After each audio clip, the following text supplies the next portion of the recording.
had a couple difficulties, not technical, but mechanical difficulties with our landing gear a few minutes ago, so we had to jump off really quick. But I definitely wanted to come back on to just show you guys, the things that we as truck drivers and as owner operators go through on a day-to-day basis. We're here at FedEx, so we're all set, and we're getting ready to head out up to Louisville area. That's the first leg of our route. We got about 8 hours there, and like I said, this is a 3-day run for us for a total of about 2,800 miles that we'll do in 3 days. So there's a lot of paperwork.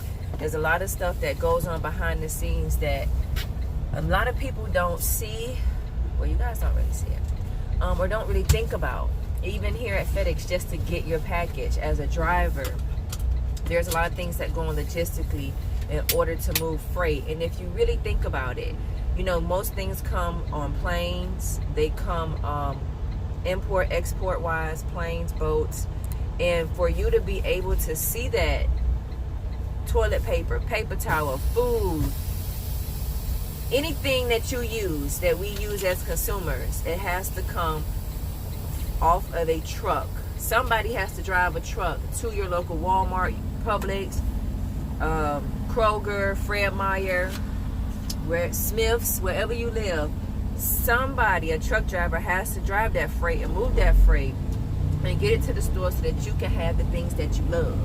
So if you haven't really seen a trucker, make sure you tell them thank you, and just show some appreciation, because a lot of times we're not considered essential workers, but in my mind we are essential workers. And I like to wear my purple vest, represent for all my ladies. Shouts out to all my female CDLA drivers. There are a lot more women popping up. We go to gas stations, we go to places like FedEx and different places to pick up freight, and I'm starting to see a lot more women, particularly minority women. So shouts out to all my women driving, shouts out to all my couples driving. This is the time right now, especially in the climate that we live in, to make some moves. So if you are considering getting your CDL, if you're thinking about whether or not this may be for you, first do your research. Make sure that it's something that you're going to enjoy doing. Driving for 8, 10, 12 hours, and months. You might drive some months too. But it may not be for you, right? It's not for everybody. It takes a lot of patience. It takes sacrifice, because you're out on the road for months on end, like I just said. So you really got to ask yourself, aside from the money, because you'll make the money, right? You got to follow your passion and follow the things that you're gonna love doing, because you're gonna have some days where you're gonna really question whether or not this is for you. We've had flat tires, we've had mechanical issues with our truck, where our truck just shut off on us on the highway, and it was an electrical issue. We've had issues with landing gear. We just experienced this here, picking up here at FedEx. Our trailer had bad landing gear, and T just spent the past 30 minutes trying to fix that, and he had to call some assistance over here at the facility.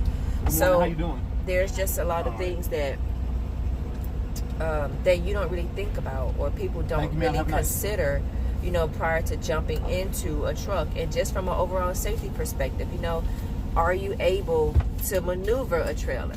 Are you comfortable driving a trailer, a straight trailer, and parking in tight spaces?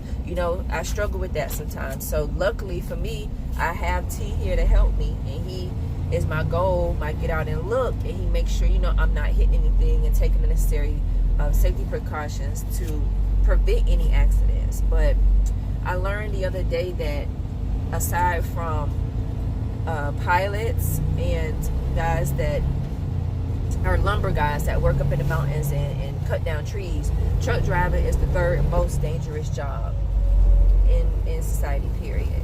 So you really got to make sure that this is something that you are going to love to do, that you're going to take the necessary precautions to protect yourself and the people around you, because people drive crazy. Truck drivers drive crazy too. But aside from that, being on this side, and actually being an owner operator, owner our own truck, we definitely have taken the time, and we take the time to practice proper safety measures. So I'll be talking, and T and I'll be talking more about our journey and the things that we as owner-operators and truck drivers experience, in the upcoming weeks and months. But I definitely wanted to preface, and start my conversation with that. I'm going to be checking in with you guys more. Definitely, I've been talking in the group more about the industry as a whole and preparing for the industry to come back, because as we see with the weather starting to warm up and more advancements being made in society, events are going to start coming back. So just make sure you guys are prepared, and more important, that you're protecting yourself. All right, I'll check in with you guys later on. Mr. Davis is over there eating his apple. You ready to hit the road? I'm already hitting the road. So we about to go ahead and hit it. And I'll check in with you guys later on this week, all right? Be safe. Later.